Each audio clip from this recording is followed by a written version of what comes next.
Adobo ng paa ng manok o adobong Adidas for today's video.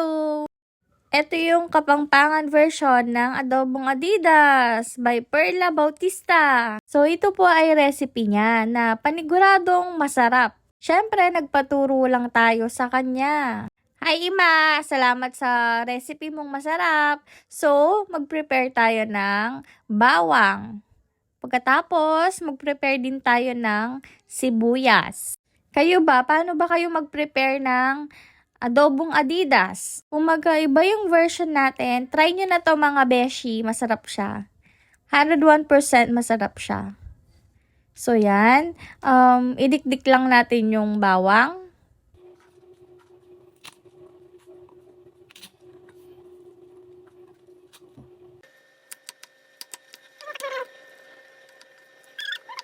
Set aside muna natin bawang sibuyas. So, ilabas natin yung ginisa ni Ma kagabi.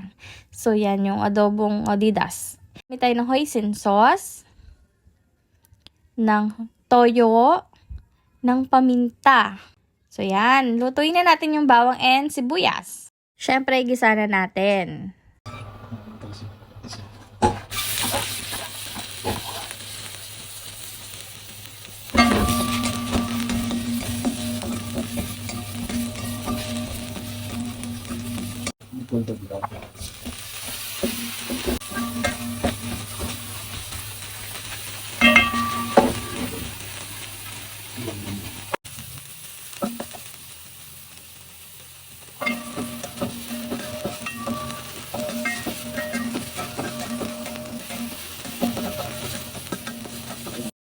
So, halo-halo lang hanggang sa mahilo kayo, charot.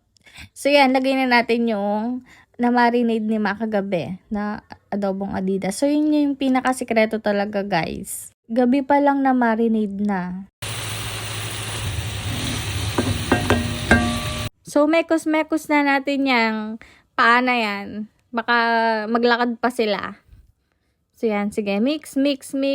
Tapos, ilagay na natin yung hoisin sauce. So, yung hoisin sauce, 1 kutsara lang yung nilalagay. Ay, hindi pala. 2 pala siya.